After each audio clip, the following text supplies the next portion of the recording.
Welcome to Films and Stuff with your hosts, Pete Mitchell and Ethan Hunt. I'm Ethan, sitting alongside Pete, and we've got an action-packed big breakdown today. Hey, Pete, what's up? Not much, buddy. How are you? Everything is great. It is a new week, a new episode, and as we are at the end of the month of May, it is time to turn our calendars to June. And do you know what that means? Officially, or at least meteorologically, it's the start of summer. Yeah. But in terms of Hollywood, we're a month into the summer blockbuster season. For some reason, Hollywood's decided to co-opt the month of May as a part of the summer blockbusters, which I'm okay with, to be honest. That's just one extra month of potential good movies. I still think back to like childhood or grade school, and summer begins when school ends, and that's June. So for me, exactly. The summer blockbuster season is June, July, August. May, I hear you. It's kind of a spring, summer transition month.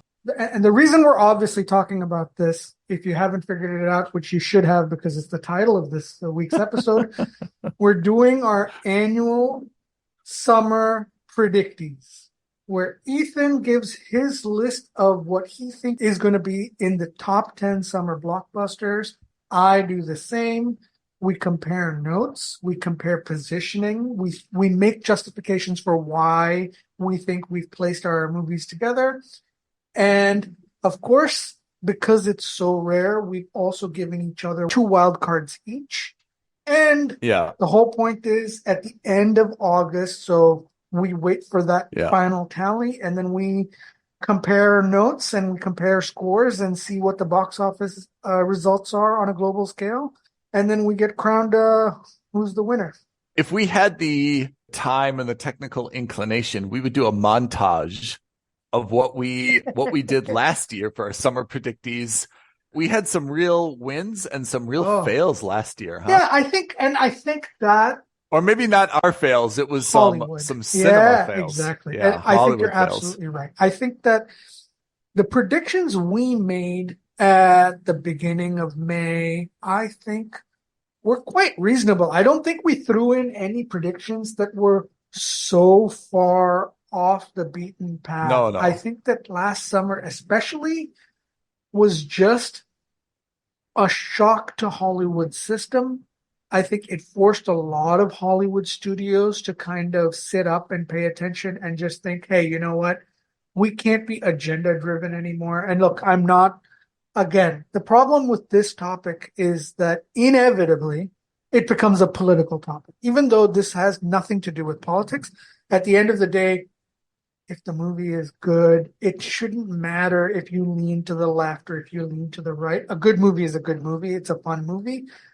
But inevitably, the far left or the far right or whatever part of the political spectrum you're from, they inevitably co-opt different aspects of the movies and say, oh, well, this studio is too woke. That's why it's not working out. Or this studio is too conservative, and that's why that didn't work out. But I think that's a bunch of nonsense. I think that's nonsense. But I think if we take a step back from last summer, what we found from last summer was that Hollywood did need to sit up and take notice, but it was because they were putting out not just sequels, but repeated sequels, right? We had Fast and Furious X. We had a new Indiana Jones. I mean, I think our problem last summer was that even Guardians of the Galaxy, I think that the big fail last summer was that audiences did not flock to the big names just because it was a big name. And the things that, number 1 and number 2 was, right, Barbenheimer, the Barbie movie, which was an old intellectual property, but a new movie, and Oppenheimer, right, which was, a historical story, but still, the first time it appeared on screen. So I think that was the big lesson. Hopefully, if there was a lesson, the lesson was people want to see something new and not just the 4th installment of an aged Harrison Ford, running around like he's a young man again. So I'm looking at the top 10 list that we actually saw from last summer. Yeah. And we had 6 true sequels, 1 remake, and only 3 original movies. Well, that's going to be really interesting when we look at our top 10 now, because it's not dramatically different. Not dramatically different. And I think you and I have railed about this for, I think, since we actually started this podcast. I think more importantly, even more important than the sequelitis that everyone sees, it's all about fiscal management. Indiana Jones cost $400 million to make. When you have a movie that costs $400 million to make, you are hamstringing yourself, because that means your movie needs to make at least $1 billion to break even after promotions and advertising. $1 billion is not a small amount of money for a film to make. It's hard. Yeah. It's not an easy thing to make. The most successful movie last summer was Barbie with $1.4 billion.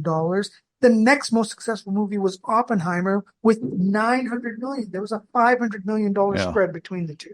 Everyone who's an eligible moviegoer needs to go to a movie if you're going to have 2 movies that are about $1 billion, right? Yeah.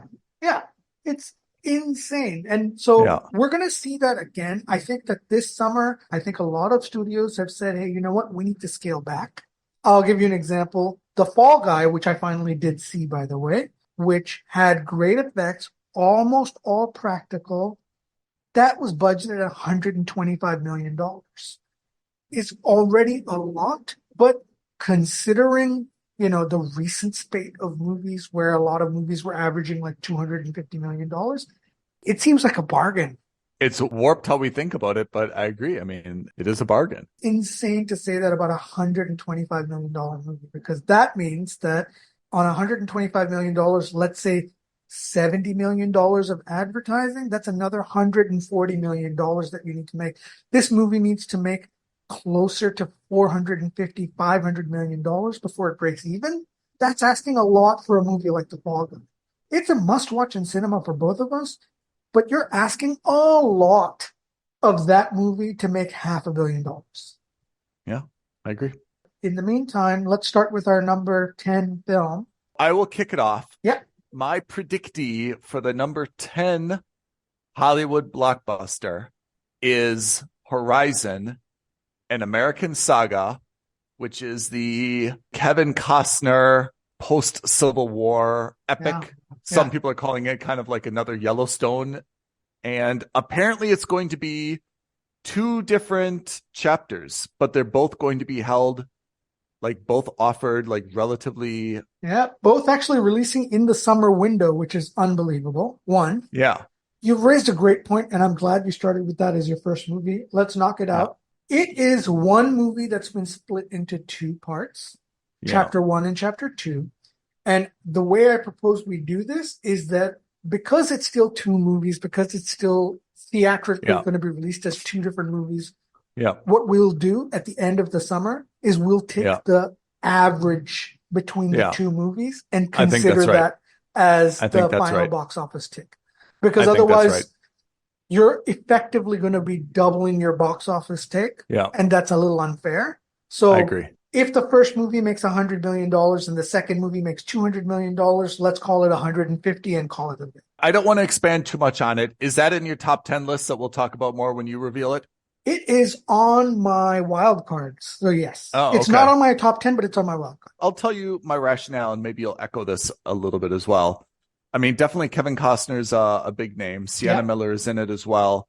I think that Yellowstone has really created a lot of buzz around this genre. But at the same time, I think there's probably a little bit of fatigue, and either you like Kevin Costner in that role or you don't.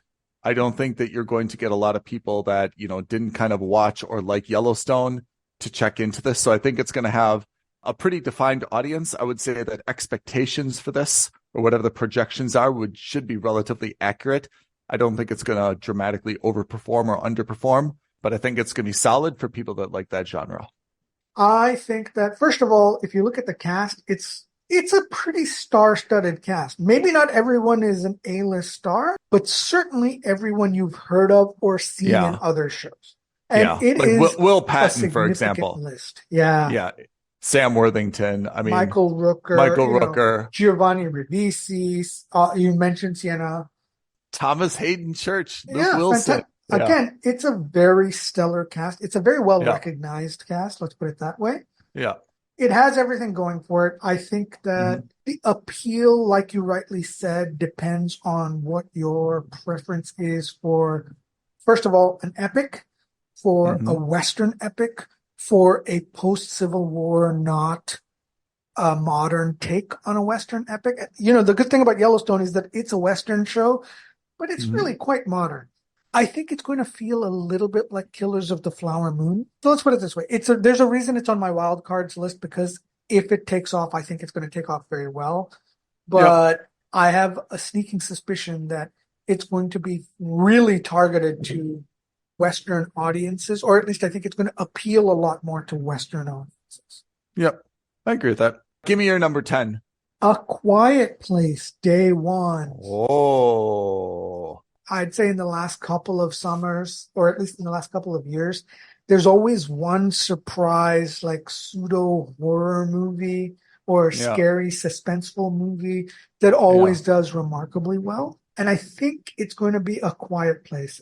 It was either going to be A Quiet Place Day One, or it was going to be Alien. And I think that it's going to be A Quiet Place only because it's got a better track record as of late. Yeah. You take it away. Let's go Serpentine. So you do number 9. All right. Number 9 for me, it's a movie that just got released last weekend in the US. It still hasn't been released everywhere internationally.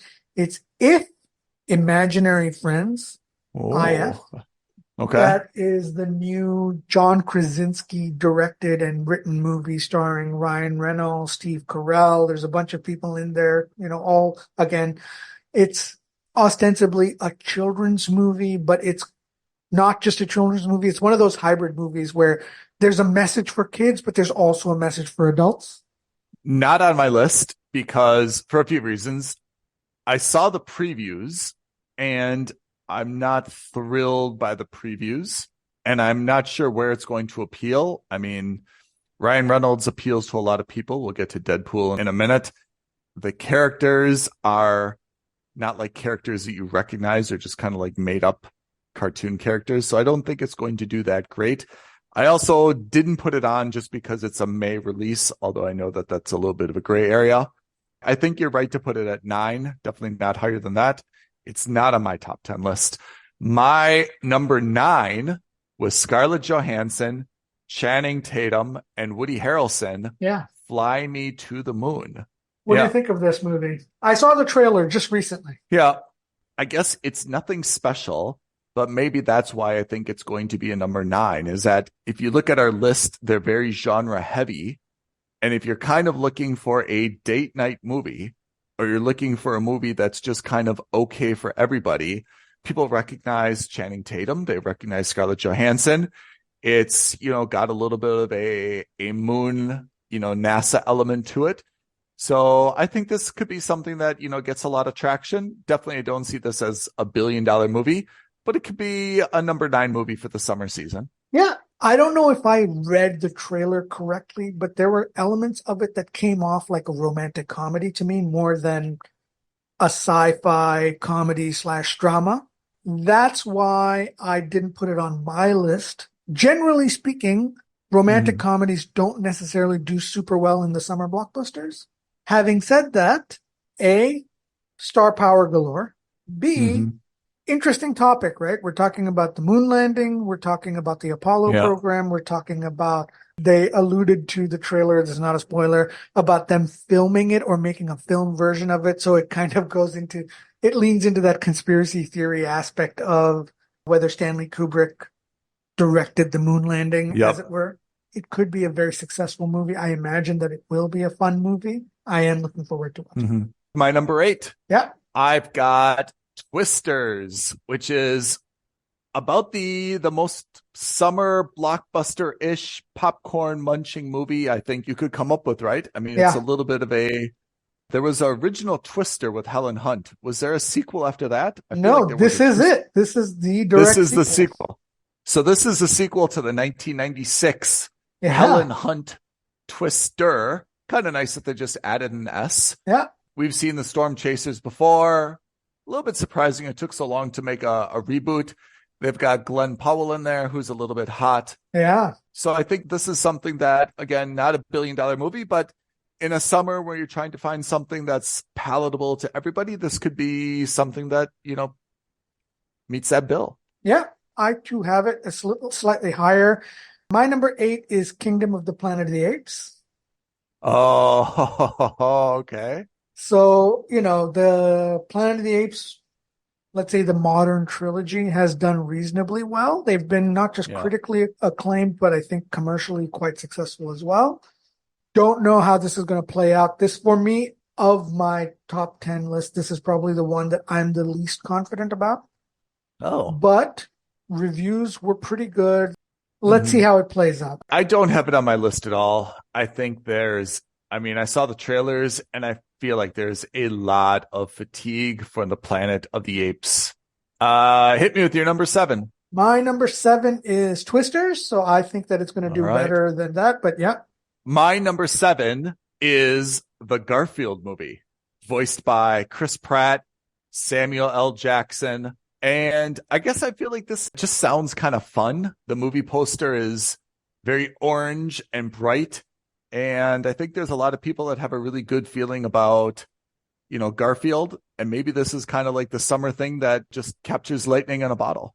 I agree with you. I think this summer in particular, I think that this summer is going to be the summer of like children's movies or movies aimed towards kids and a younger audience. That's my gut instinct at the moment. So, spoiler alert, I've got Garfield movie on my list, but it's a lot higher. Whoa, I love it. Okay. Yeah.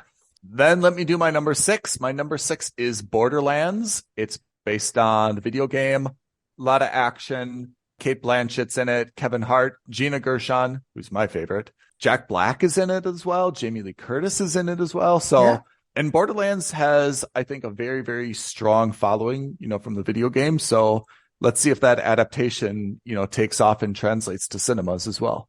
I agree with you on the principle that it looks like it could be a very fun movie. If you saw the trailer, it evoked a lot of the color and energy, the manic energy of like the first Guardians of the Galaxy movie. There was a lot of quips. There's a lot of action.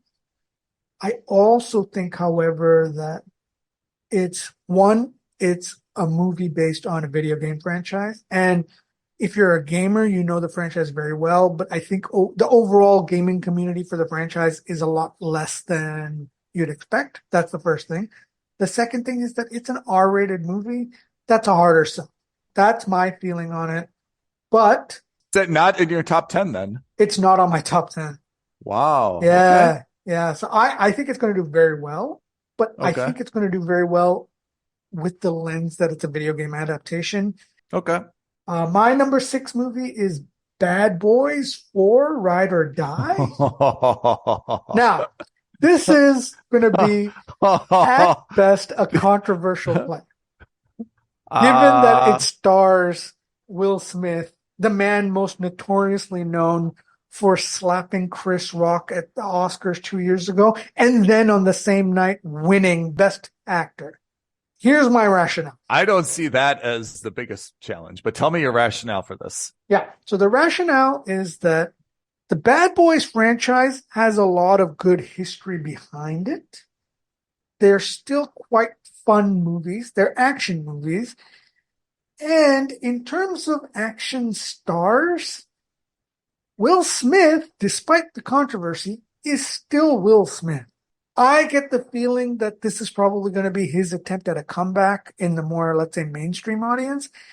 I think that in terms of black action stars and black comic action stars, there aren't that many out there at the moment that are in the limelight. So I think that he's got that demographic going.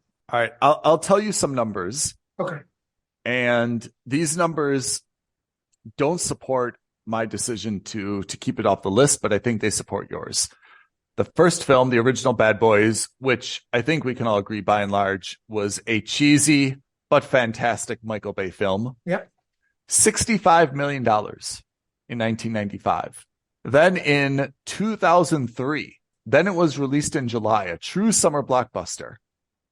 $138 million for Bad Boys 2. Then it took another 17 years for Bad Boys for Life to come out in January, mind you, and it grossed $206 million.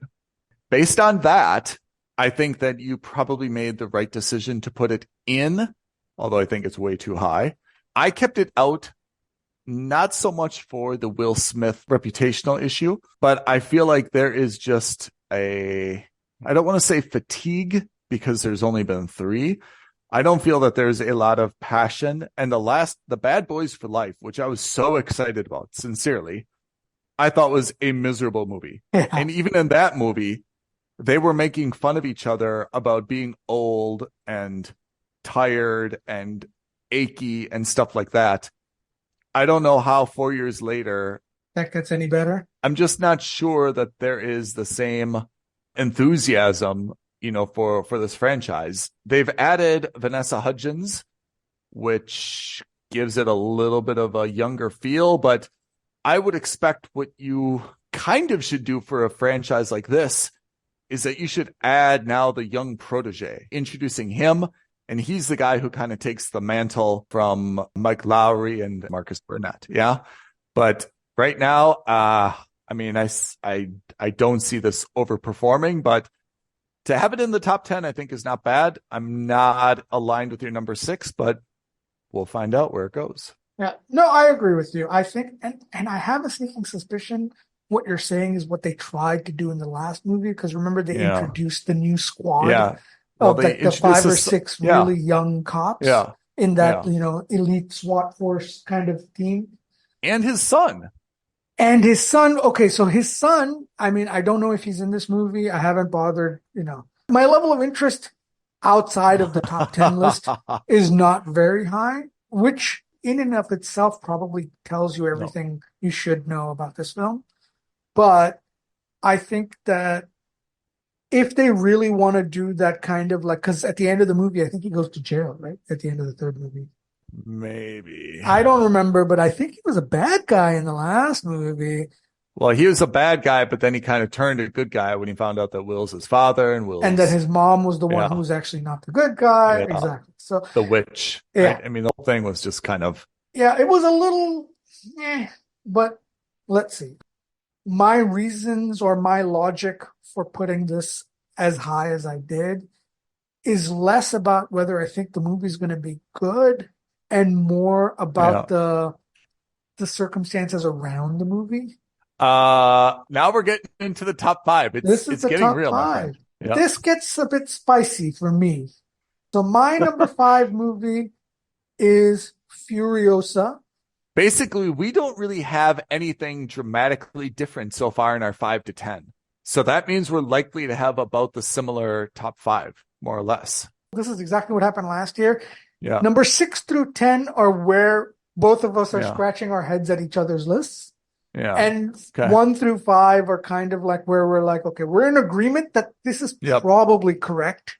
It's just a matter of whether the positioning is correct. You've got Furiosa at number 5. Yeah. The reason I put it as number 5, and I don't want to take away from Furiosa, I think it's also important for our listeners to understand the placement of these movies is not indicative of whether we think the movie is going to be good or bad. It's just that this is how successful we think it's going to be in terms of commercial numbers.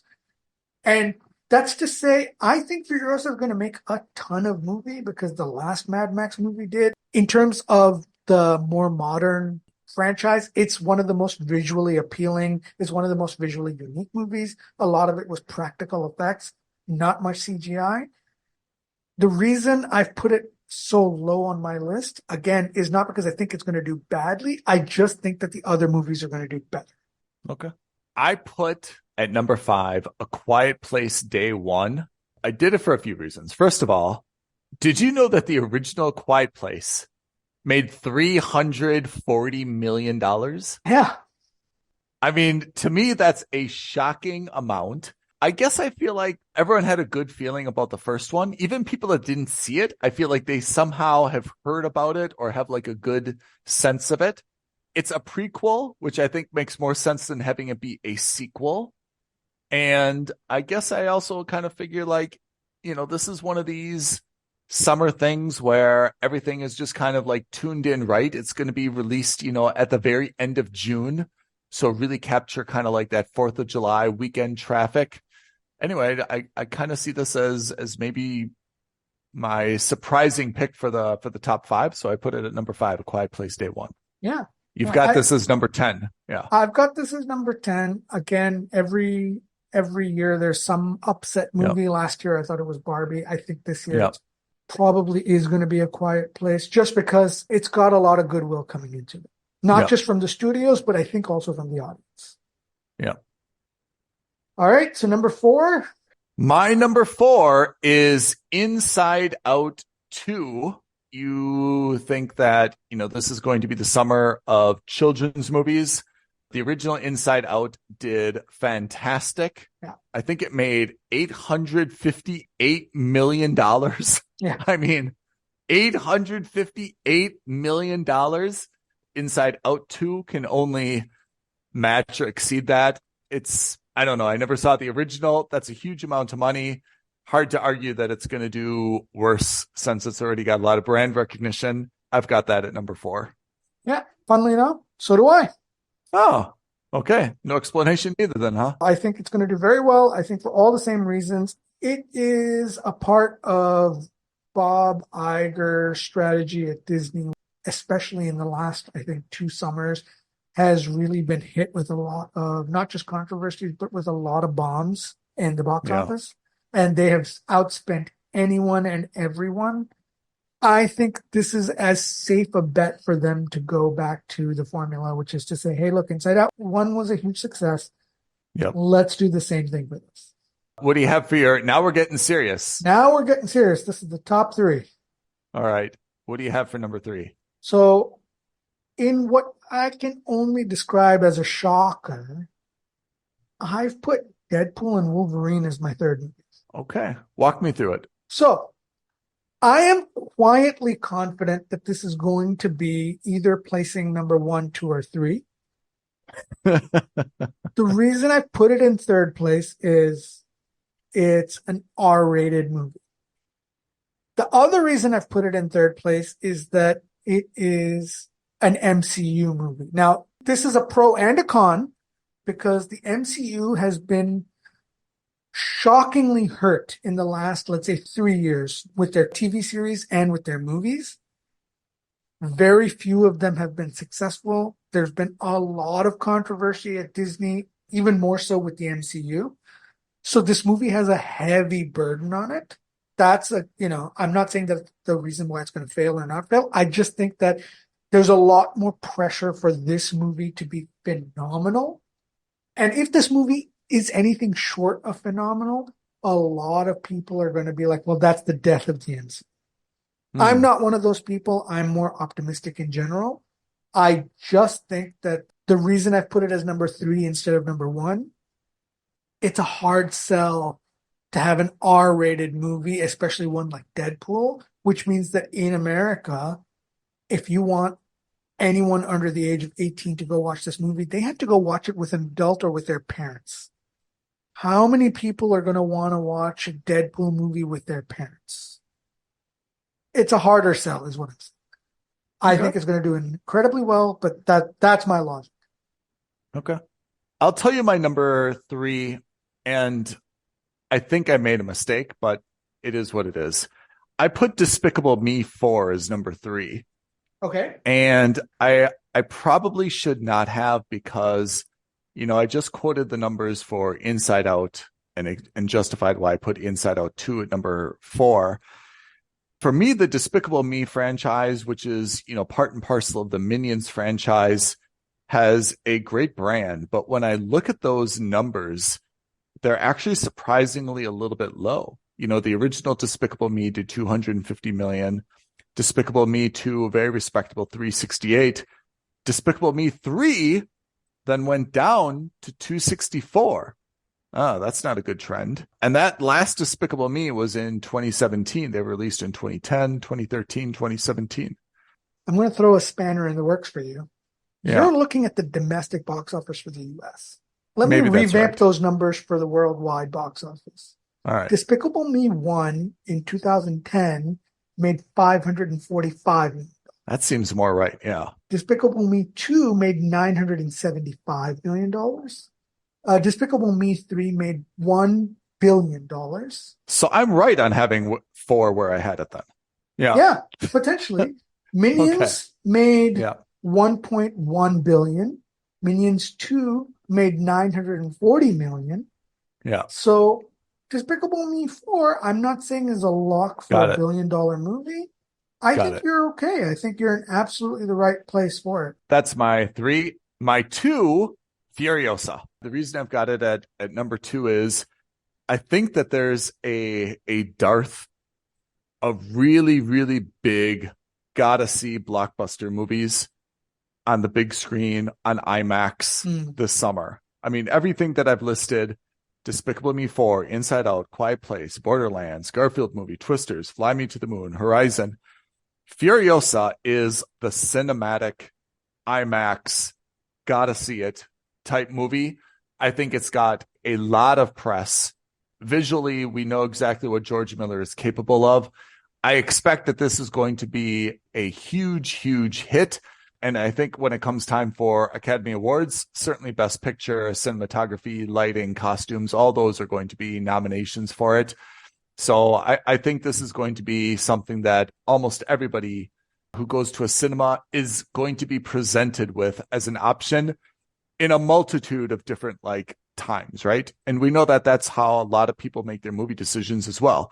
They're in a mall, they show up to the cinema, hey, what's showing? And when you see Furiosa at 5, 7, 9:15, 9:30, 9:45, 10:30, 11 o'clock, I think just by virtue of how many screens it's going to be in compared to, the alternatives are going to be Despicable Me 4, Inside Out 2, maybe Twisters. I think it's just going to get a lot of traffic by virtue of being present. So I've got Furiosa at number 2. So I tend to agree with you on this, especially. The only reason I put it as low as I did, again, not a qualitative issue, I think just in terms of performance, it came out, in my opinion, a little early. I think the fact that it came out last week, I think if it had come out later in June or even July 4th weekend or around that time, I have a sneaking suspicion it would have done better. Again, this is totally unfounded. I'm speculating. We still have, we're still at the end of May. There's still time. We don't know how it's going to be. It's also, I think, by the virtue of the summer schedule, it's got a pretty open runway for at least another 2 weeks, another 3 weeks in the US. Yeah. The next major hurdle for it in the cinema is going to be Inside Out 2, which is, I believe, the 14th of June. All right. What do you have as your number 2? I'm really fascinated to hear this. So for me, my number 2 is the Garfield movie. Ooh. I think that, again, like I said, I think this is going to be the summer of kids movies. I think that there's a lot of quote unquote high quality kids movies coming out. I think Chris Pratt is riding a high. He's, voiced a couple of high profile animated shows now. I think that this could be the fun kids movie that parents are happy to take their kids to. Oh, you know what this means. Now you've got to reveal your number 1. My number 1 is Despicable Me 4. All right. I think it's been an upward trend. I think that it's about right in terms of release date. The last movie was 2 years ago, and that was a Minions movie. The last Despicable Me movie was 7 years ago. So I think that in terms of hitting its stride, I'm pretty sure this is going to do well. For my number 1, I've got Deadpool and Wolverine for a few reasons. I take your point about the challenges, which is it's rated R, and that's going to obviously limit it. I think, first of all, the first 2 Deadpools have been incredibly well received. Deadpool 2 made, $785 million. And I don't think that there's any fatigue for this franchise. I think adding Wolverine is, I think, for brand recognition, great. And I think for how they're going to incorporate him into the story is going to capture a lot of people's imagination, and they're going to want to see that, which is, I think, an extra hook rather than just seeing, a third standalone Deadpool movie. I think Ryan Reynolds is very hot. I'm expecting this to be the number one movie in the summer right now. In terms of numbers, both Deadpool 1 and 2 made almost exactly the same amount of money. $782 million and $786 million, respectively. I'm not saying that this is going to make the same amount of money. I think this is going to make more money. I just think that that's also reflective of the rated R movie. For me, I think this movie should be making a lot more. I think this is a $1 billion franchise. And I think the addition of Wolverine, counter to my own placement in the rankings, and more in support of your placement, I think the addition of Wolverine and the potential introduction of the X-Men into the franchise is what's going to put them over the top. And it's also going to inject some much needed lifeblood into the MCU. Yep, I agree.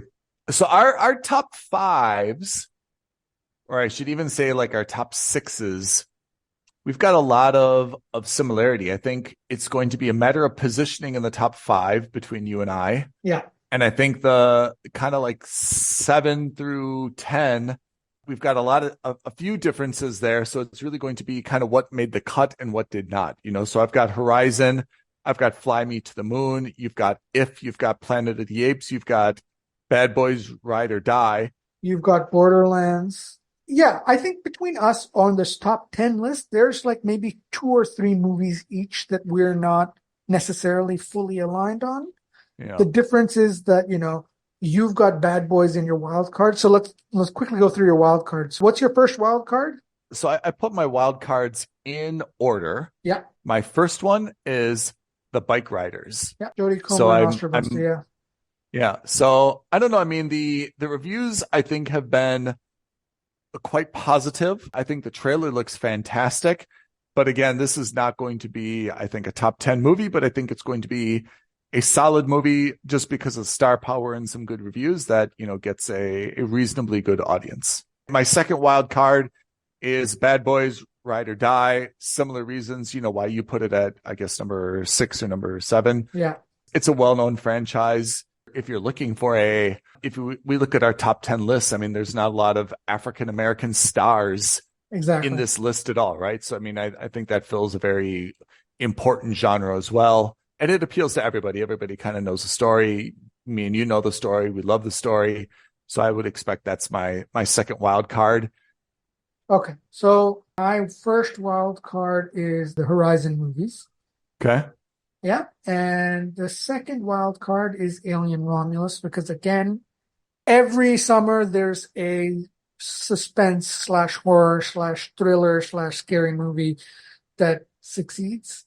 Yep. It could be A Quiet Place. It could be Alien. I went with Quiet Place over Alien. I just thought that, it's a well-known franchise, but I think it's also relatively niche in the sense that it's been dwindling every release.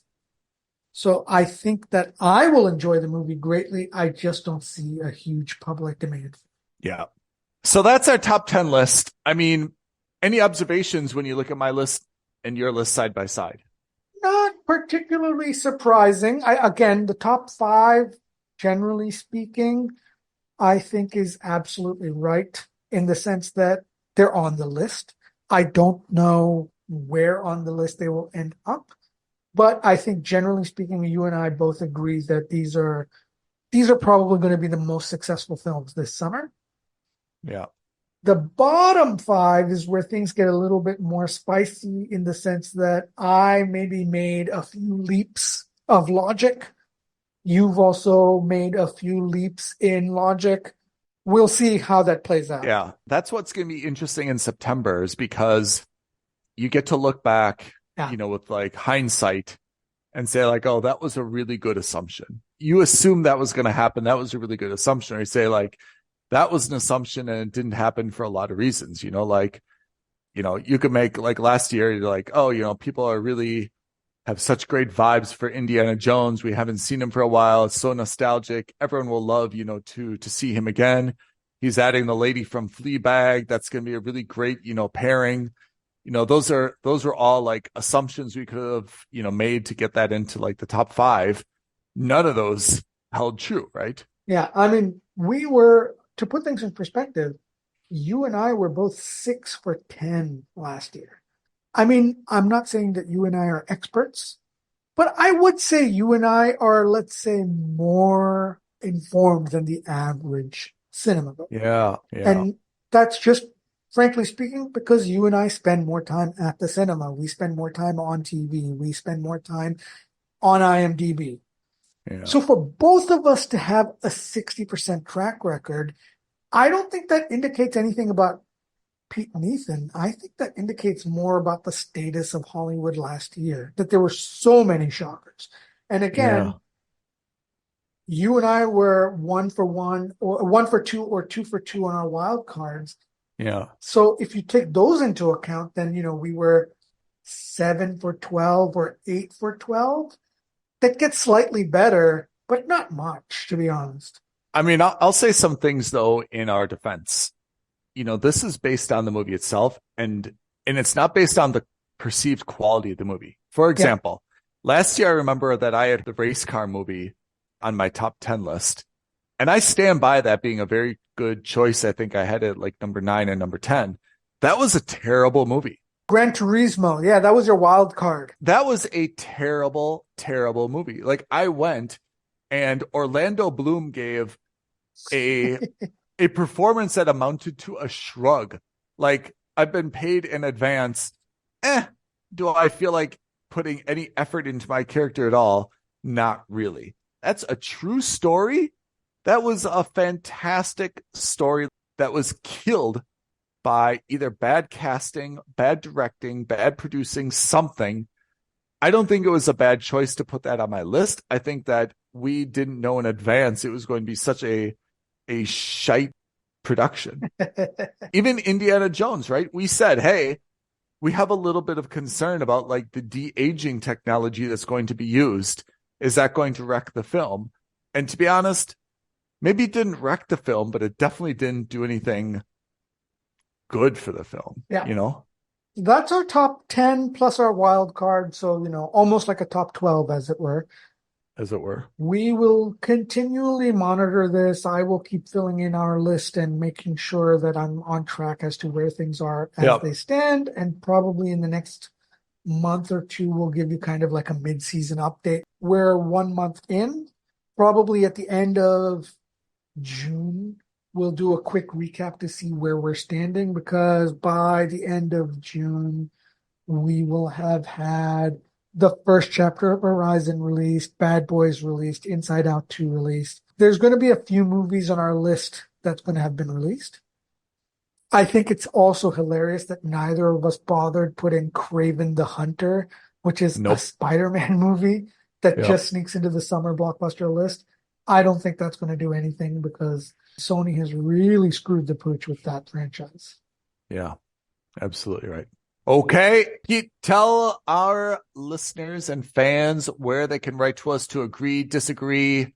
I guess those are the only 2 options: agree or disagree. Here's the third one. Share us your top 10 lists. Make sure you give us your wild cards. Let us know where you think these movies are going to fall in. Again, we look for success. We look for accuracy. We'll get into the point scoring at the end of the summer. Tweet at us at FNS Podcast. DM us on Instagram at Films and Stuff Podcast. Or the best thing you can do is you can leave a comment below this video, including that list, of course. Hit the subscribe button, ring the bell, all the usual YouTube jazz that really helps us out. That's it. All right, everybody. Thank you for joining us on this very special episode of Films and Stuff. From Ethan and from Pete, wish you all a great weekend ahead. Thanks, Ethan. Thanks, everyone. Bye now. Thank you for listening to another episode of Films and Stuff. If you haven't already, please subscribe and review on Apple Podcasts, Spotify, or wherever podcasts are downloaded. Films and Stuff. There is no substitute.